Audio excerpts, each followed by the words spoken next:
अगर आपको टाटा कैपिटल का अलॉटमेंट मिल गया है तो यह वीडियो आपके लिए बहुत इंपॉर्टेंट है।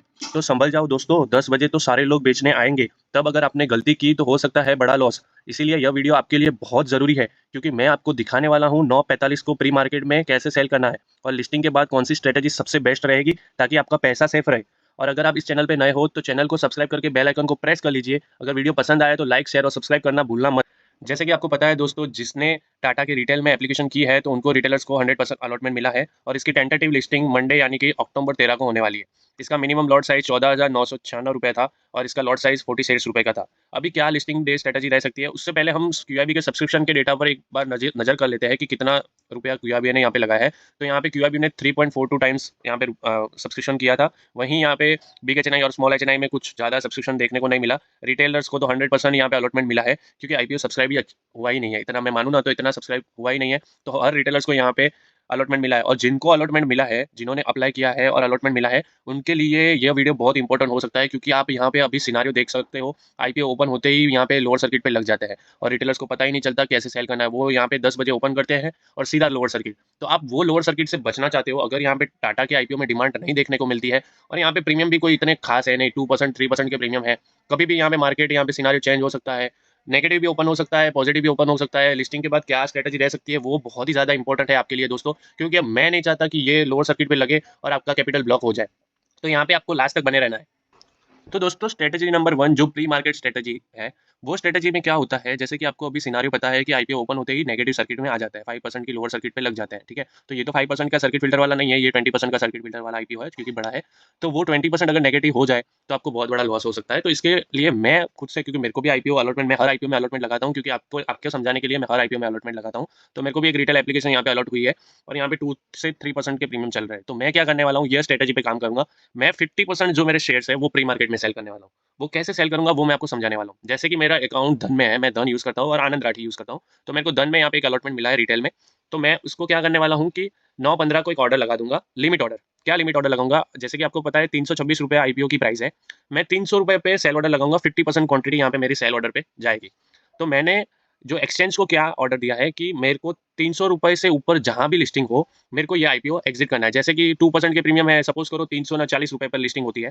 तो मैंने ऑलरेडी एक्सचेंज को ऑर्डर दे दिया है कि 300 या 300 से ऊपर जहां भी लिस्टिंग हो, वहां से मेरा ये स्टॉक 50% जो स्टॉक्स है यहाँ पे सेल हो जाने चाहिए। तो उससे क्या होगा दोस्तों, मेरे 50% शेयर्स, अगर यहाँ पे लोअर सर्किट भी लगती है, यहाँ पे सेलिंग प्रेशर आता है, क्योंकि यहाँ पे क्या है ना, हर रिटेलर्स को यहाँ पे एप्लीकेशन मिली है।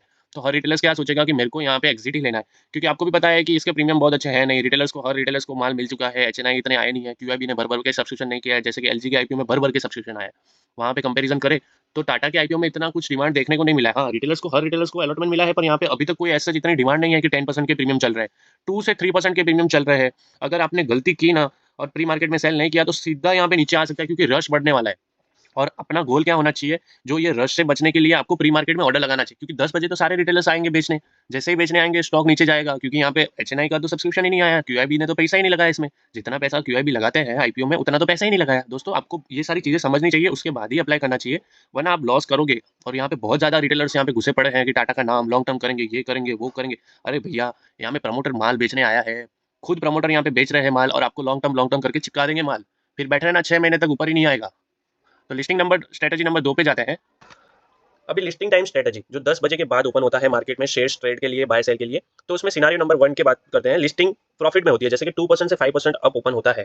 फिर उसके बाद क्या करना है, उसके बाद मेरे हिसाब से ऐसा करना है, आपको 5 to 10 मिनट ऑब्जर्व करना है, क्योंकि हो सकता है मार्केट ओपन होने के बाद यहाँ पे जिन क्यूआईबी ने यहाँ पे फंडिंग लेके इस आईपीओ के लिए फंडिंग ली हो, वो मार्केट ओपन होते ही बाय करे। या तो हो सकता है कि यहाँ पे जो सेलर साइड से जो रिटेलर्स का माल एब्जॉर्ब करने के लिए कर सकते हैं कि 2 से 5% ऊपर लिस्ट करा के यहाँ पे फ्लैट करके और सीधा शूट कर सकते हैं। ऐसा भी हो सकता है, कुछ भी हो सकता है मार्केट में, आपको भी पता है, कोई यहाँ पे प्रेडिक्ट नहीं कर सकता। तो अगर लिस्टिंग सपोज करो 5% के प्रीमियम पे होती है, मान के चलो ना 2% के लिस्टिंग पर होती है, तो उसके बाद आपको क्या करना है, आपको थोड़ा पार्शियल प्रॉफिट बुक करना है। क्योंकि ऐसा ना हो कि मार्केट नीचे आ गया और आप ऐसा सोच रहे हो कि यहाँ से तो भाई बाइंग आनी चाहिए, यहाँ से ऊपर जाना चाहिए, तो आपको पार्शियल प्रॉफिट बुक करना है। आप या तो 20% भी बुक कर सकते हो, 50% भी कर सकते हो। मैंने तो पर्सनली बता दिया, मैं तो प्री मार्केट में बुक करने वाला हूँ 50%। उसके बाद होल्ड करूंगा, देखूंगा 2 बजे तक कोई मूवमेंट आती है कि नहीं आती है, उसके बाद मैं डिसीजन लूंगा।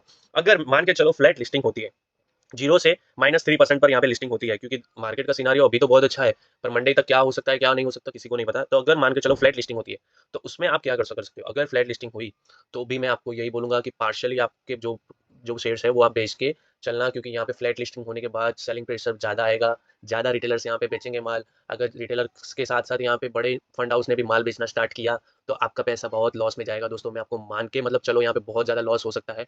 ऐसा नहीं है कि टाटा का नाम बड़ा है तो अपना पैसा है भाई, टाटा तो अभी बहुत बड़ा एम्पायर खड़ा करके बैठा है, पैसा तो अपना है ना। यहाँ पे हम पैसा कमाने के लिए आईपीओ में अप्लाई करते हैं, ना कि डुबाने के लिए। तो आप अगर फ्लैट लिस्टिंग होती है, तो कोई इमोशंस नहीं रखना, आप थोड़े से जो शेयर है आप बेच के रखना। फिर आप 10:30 के लो को मार्क करके रखना। अगर 10:30 का लो ब्रेक नहीं होता है, जो पहली 30 मिनट की कैंडल बनती है उसका लो ब्रेक नहीं होता, तो उसके अगर ब्रेक नहीं होता तो उसको एज अ स्टॉप लॉस मान के यहाँ पे आप ट्रेल कर सकते हो। बहुत भावुक मत होना, पिछले टाटा के आईपीओ बहुत अच्छे आए थे। टाटा टेक्नोलॉजी का आईपीओ 100% के प्रॉफिट पे लिस्ट हुआ था, यहाँ पे तो 2% की भी मारामारी है। तो आप थोड़ा इमोशंस लेस होके मार्केट में काम करना। और अगर ये वीडियो पसंद आया तो लाइक शेयर और सब्सक्राइब जरूर कर ले।